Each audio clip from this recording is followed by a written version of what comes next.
ಪಾಕಿಸ್ತಾನದ ಮಾನ ಹರಾಜು. ಅಮೆರಿಕ ನಮ್ಮನ್ನು ಟಾಯ್ಲೆಟ್ ಪೇಪರ್ ತರ ಬಳಸಿದೆ. ಸ್ವತಃ ರಕ್ಷಣಾ ಸಚಿವನೇ ಒಪ್ಪಿಕೊಂಡ ಸತ್ಯ. ನಮಸ್ಕಾರ ವೀಕ್ಷಕರೇ. ಅಂತಾರಾಷ್ಟ್ರೀಯ ರಾಜಕೀಯದಲ್ಲಿ ಒಂದು ಮಾತಿದೆ, ಅಮೆರಿಕಾಗೆ ಯಾರೂ ಸ್ನೇಹಿತರಲ್ಲ, ಅಮೆರಿಕಾಗೆ ಅಮೆರಿಕ ಮಾತ್ರ ಮುಖ್ಯ. ಇವತ್ತು ಈ ಮಾತು ಅಕ್ಷರಶಃ ಸತ್ಯವಾಗಿದೆ. ಇದು ನಮ್ಮ ನೆರೆಯ ರಾಷ್ಟ್ರ ಪಾಕಿಸ್ತಾನದ ವಿಚಾರದಲ್ಲಿಯೂ ಕೂಡ ಅಷ್ಟೇ. ಇಷ್ಟು ದಿನ ಅಮೆರಿಕಾದ ನಾಯಕರು ಏನು ಹೇಳ್ತಾ ಇದ್ರು, ಅಮೆರಿಕ ನಮ್ಮ ಬೆಸ್ಟ್ ಫ್ರೆಂಡ್, ನಾವು ಅಮೆರಿಕಾದ ಸ್ಟ್ರಾಟಜಿಕ್ ಪಾರ್ಟ್ನರ್ ಅಂತ ಜಗತ್ತಿನ ಮುಂದೆ ಡಂಗುರ ಸಾರ್ತಾಗಿದ್ರು. ಡೊನಾಲ್ಡ್ ಟ್ರಂಪ್ ಅಥವಾ ಜೋ ಬೈಡನ್ ಯಾರೇ ಇರಲಿ, ಅವರನ್ನು ಮೆಚ್ಚಿಸೋದಕ್ಕೆ ಪಾಕಿಸ್ತಾನ ಹಗಲು ರಾತ್ರಿ ಕಸರತ್ತು ಮಾಡ್ತಾಗಿತ್ತು. ಆದರೆ ಈಗ ಕಾಲ ಬದಲಾಗಿದೆ. ಪಾಕಿಸ್ತಾನದ ಸಂಸತ್ತಲ್ಲೇ ಒಂದು ಸ್ಫೋಟಕ ಸತ್ಯ ಹೊರ ಬಂದಿದೆ. ಸ್ವತಃ ಪಾಕಿಸ್ತಾನದ ರಕ್ಷಣಾ ಸಚಿವರೇ ಎದ್ದು ನಿಂತುಕೊಂಡು ಆ ಮಾತು ಕೇಳಿ ಇಡೀ ಜಗತ್ತೇ ನಗ್ತಾ ಇದೆ. ಅವರೇನು ಹೇಳಿದ್ರು, ಅಮೆರಿಕ ನಮ್ಮನ್ನು ಟಿಶ್ಯೂ ಪೇಪರ್ ಥರ ಅಲ್ಲ, ಟಾಯ್ಲೆಟ್ ಟಿಶ್ಯೂ ಪೇಪರ್ ಥರ ಬಳಸ್ಕೊಂಡು ಎಸಿತಾಗಿದೆ. ಊಹೆ ಮಾಡಿಕೊಳ್ಳಿ, ಒಂದು ದೇಶದ ರಕ್ಷಣಾ ಸಚಿವನೇ ತನ್ನ ದೇಶದ ಸ್ಥಿತಿಯನ್ನು ಟಾಯ್ಲೆಟ್ ಪೇಪರ್ಗೆ ಹೋಲಿಕೆ ಮಾಡಿದಾನಂತಂದರೆ ಪಾಕಿಸ್ತಾನದ ಪರಿಸ್ಥಿತಿ ಎಲ್ಲಿಗೆ ಬಂದು ನಿಂತಿರಬಹುದು ಅಂತ.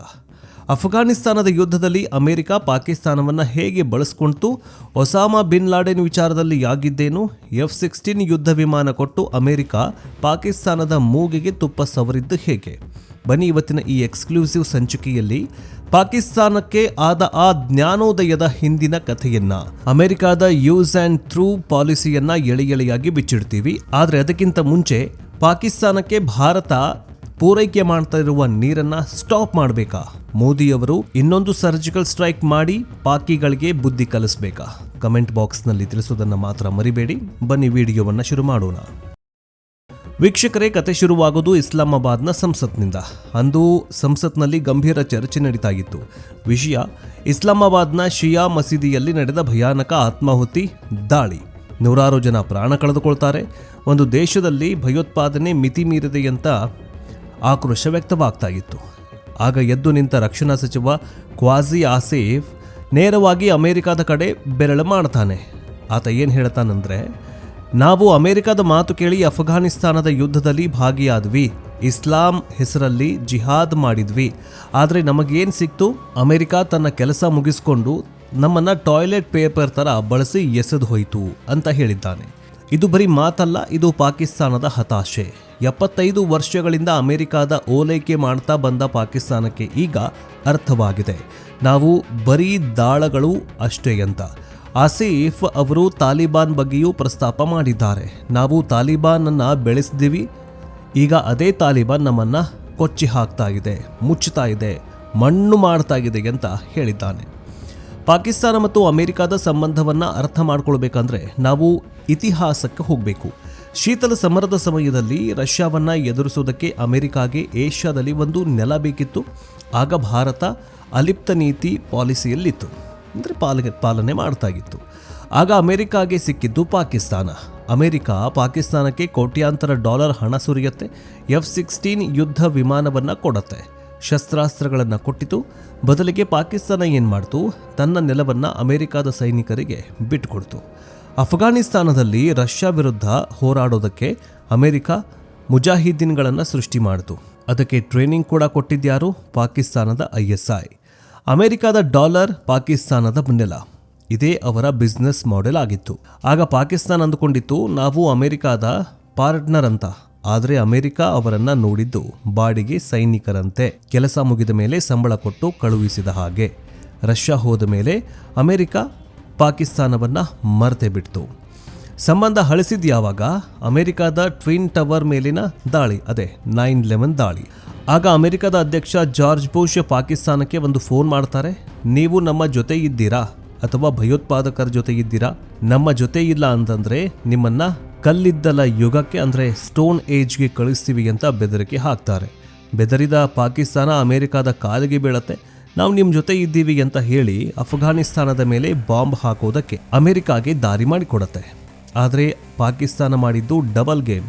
ಒಂದು ಕಡೆ ಅಮೆರಿಕದಿಂದ ಡಾಲರ್ ತಗೊಂಡು ಭಯೋತ್ಪಾದನೆ ವಿರುದ್ಧ ಹೋರಾಡುವ ನಾಟಕ, ಇನ್ನೊಂದು ಕಡೆ ಅದೇ ಡಾಲರನ್ನು ಬಳಸಿ ತಾಲಿಬಾನ್ ಮತ್ತು ಹಕ್ಕಾನಿ ನೆಟ್ವರ್ಕ್ಗೆ ಊಟ ಹಾಕೋದು. ಒಸಾಮಾ ಬಿನ್ ಲಾಡೆನ್ ಎಲ್ಲಿದ್ದ? ಅಫ್ಘಾನಿಸ್ತಾನದ ಗುಹೆಯಲ್ಲ, ಪಾಕಿಸ್ತಾನದ ಅಬೋಟಾಬಾದ್ನಲ್ಲಿ, ಪಾಕಿಸ್ತಾನದ ಮಿಲಿಟರಿ ಅಕಾಡೆಮಿ ಪಕ್ಕದಲ್ಲಿಯೇ. ಅಮೆರಿಕ ನೇವಿ ಸೆಲ್ಸ್ ಬಂದು ಲಾಡೆನ್ ಅನ್ನ ಹೊಡೆದು ಹಾಕುವವರೆಗೂ ಪಾಕಿಸ್ತಾನಕ್ಕೆ ಗೊತ್ತೇ ಇರಲಿಲ್ವಾ ಖಂಡಿತ ಗೊತ್ತಿತ್ತು. ಅಂದಿನಿಂದ ಅಮೆರಿಕಾಗೆ ಪಾಕಿಸ್ತಾನದ ಮೇಲೆ ನಂಬಿಕೆ ಹೋಯಿತು. ಇವರು ನಂಬಿಕೆಗೆ ಅರ್ಹರಲ್ಲ ಅಂತ ಅಮೆರಿಕದ ನಾಯಕರು ಹೇಳೋದಕ್ಕೆ ಶುರು ಮಾಡಿಬಿಡ್ತಾರೆ. ಆದರೂ ಅಮೆರಿಕ ಪಾಕಿಸ್ತಾನವನ್ನು ಪೂರ್ತಿಯಾಗಿ ಬಿಡಲಿಲ್ಲ. ಯಾಕಂದರೆ ಅವರಿಗೆ ಪಾಕಿಸ್ತಾನದ ಪರಮಾಣು ಅಸ್ತ್ರಗಳ ಭಯ ಇದೆ. ಪಾಕಿಸ್ತಾನ ಅಸ್ಥಿರವಾದರೆ ಆ ಬಾಂಬ್ಗಳು ಭಯೋತ್ಪಾದಕರ ಕೈಗೆ ಸಿಗಬಹುದು ಅನ್ನೋ ಭಯ ಅಮೆರಿಕಾಗೆ ಇತ್ತು. ಅದಕ್ಕೆ ಆಗಾಗ ಸ್ವಲ್ಪ ಸಹಾಯ ಮಾಡುತ್ತೆ. F-16 ವಿಮಾನಗಳಿಗೆ ಸ್ಪೇರ್ ಪಾರ್ಟ್ಸನ್ನು ಕೊಡುತ್ತೆ. ರಕ್ಷಣಾ ಸಚಿವರು ಹೇಳಿದ ಹಾಗೆ ನಮ್ಮ ಹತ್ತಿರ F-16 ಇದೆ, ಆದರೆ ಅದರ ಕಂಟ್ರೋಲ್ ಅಮೆರಿಕದ ಕೈಯಲ್ಲಿದೆ.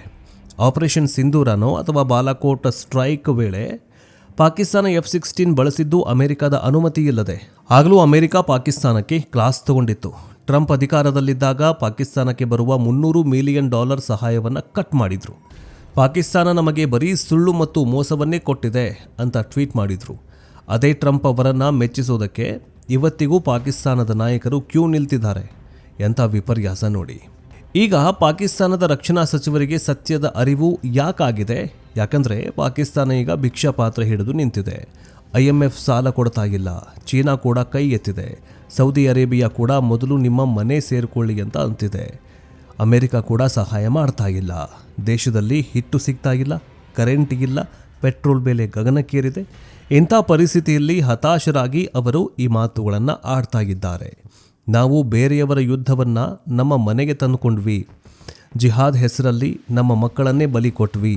ಕೊನೆಗೆ ನಮಗೆ ಉಳಿದಿದ್ದು ಬರೀ ರಕ್ತ ಮತ್ತು ಕಣ್ಣೀರು ಅನ್ನೋದು ಖ್ವಾಸಾ ಆಸಿಫ್ನ ಪಶ್ಚಾತ್ತಾಪ. ಇದರಿಂದ ಭಾರತ ಕಲಿಬೇಕಾದ ಪಾಠ ಏನು? ಭಾರತ ಯಾವತ್ತೂ ಅಮೆರಿಕದ ಜೊತೆ ಸಮಾನತೆಯ ಸಂಬಂಧವನ್ನು ಇಟ್ಕೊಂಡಿದೆ. ನಾವು ಅಮೆರಿಕದ ಪಾಲುದಾರರೇ ಹೊರತು ಅವರ ಅಜ್ಞಾಪಕರಲ್ಲ, ಗುಲಾಮರಲ್ಲ. ರಷ್ಯಾ ಜೊತೆಗಿನ ಸ್ನೇಹವನ್ನು ನಾವು ಬಿಟ್ಟಿಲ್ಲ. ಇರಾನ್ ಜೊತೆಗಿನ ಸಂಬಂಧವನ್ನು ಮರೆಯೋದಿಲ್ಲ. ಅಮೆರಿಕ ಒತ್ತಡ ಹಾಕಿದ್ರೂ ನಮ್ಮ ದೇಶದ ಹಿತಾಸಕ್ತಿ ಮೊದಲು ಅಂತ ಭಾರತ ದಿಟ್ಟವಾಗಿ ಹೇಳಿದೆ. ಅದಕ್ಕೆ ಇವತ್ತು ಜಗತ್ತು ಭಾರತಕ್ಕೆ ಗೌರವ ಕೊಡುತ್ತೆ. ಆದರೆ ಪಾಕಿಸ್ತಾನ ಬಾಡಿಗೆ ಗುಂಡ ಥರ ವರ್ತಿಸಿ ಇವತ್ತು ಬೀದಿಗೆ ಬಿದ್ದಿದೆ. ಅಮೆರಿಕದ ಜೊತೆ ಅತಿಯಾದ ಸ್ನೇಹ ಕೂಡ ಅಪಾಯಕಾರಿ ಅನ್ನೋದಕ್ಕೆ ಪಾಕಿಸ್ತಾನವೇ ಸಾಕ್ಷಿ. ಟಾಯ್ಲೆಟ್ ಪೇಪರ್ ಆಗೋದು ಅಥವಾ ಗೌರವಯುತ ಮಿತ್ರನಾಗೋದು ನಮ್ಮ ಕೈಯಲ್ಲೇ ಇರುತ್ತೆ. ವೀಕ್ಷಕರೇ, ಪಾಕಿಸ್ತಾನದ ರಕ್ಷಣಾ ಸಚಿವರ ಈ ಮಾತು ಒಂದು ಎಚ್ಚರಿಕೆ ಗಂಟೆಯಾಗಿದೆ. ಯಾವುದೇ ದೇಶ ತನ್ನ ಸ್ವಂತ ಶಕ್ತಿಯ ಮೇಲೆ ನಿಲ್ಲಬೇಕು. ಬೇರೆಯವರ ಭರವಸೆಯ ಮೇಲೆ, ಸಾಲದ ಮೇಲೆ ಬದುಕಿದ್ರೆ ಕೊನೆಗೆ ಆಗೋದು ಇಷ್ಟೇ, ಯೂಸ್ ಆ್ಯಂಡ್ ಥ್ರೂ. ಇವತ್ತು ಪಾಕಿಸ್ತಾನ ಅಮೆರಿಕವನ್ನು ಬೈಬಹುದು, ಆದರೆ ತಪ್ಪು ಮಾಡಿದ್ದು ಪಾಕಿಸ್ತಾನನೇ. ಭಯೋತ್ಪಾದನೆಯನ್ನು ಸಾಕಿದ ಹಾವು ಇವತ್ತು ಅವರಿಗೆ ಕಚ್ಚುತ್ತಾ ಇದೆ. ಅಮೆರಿಕ ತನ್ನ ಕೆಲಸ ಮುಗಿಸ್ಕೊಂಡು ಹೋಗಿದೆ. ಈಗ ಪಾಕಿಸ್ತಾನದ ಜನ ಅಲ್ಲಿನ ನಾಯಕರನ್ನು ಕರ್ಮದ ಫಲವನ್ನು ಅನುಭವಿಸ್ತಾ ಇದ್ದಾರೆ. ನಿಮಗೇನನ್ಸುತ್ತೆ? ಪಾಕಿಸ್ತಾನದ ಈ ಪರಿಸ್ಥಿತಿಗೆ ಅಮೆರಿಕ ಕಾರಣನಾ ಅಥವಾ ಪಾಕಿಸ್ತಾನದ ಬುದ್ಧಿಯೇ ಕಾರಣವಾಯಿತಾ? ನಿಮ್ಮ ಅನಿಸಿಕೆ ಕಮೆಂಟ್ ಬಾಕ್ಸ್ನಲ್ಲಿ ತಿಳಿಸೋದನ್ನು ಮರಿಬೇಡಿ. ನೆಕ್ಸ್ಟ್ ಅಪ್ಡೇಟ್ನೊಂದಿಗೆ ಬೇಗ ವಾಪಸ್ ಬರ್ತೀವಿ. ಜೈ ಹಿಂದ್, ಜೈ ಕರ್ನಾಟಕ, ವಂದೇ ಮಾತರಂ.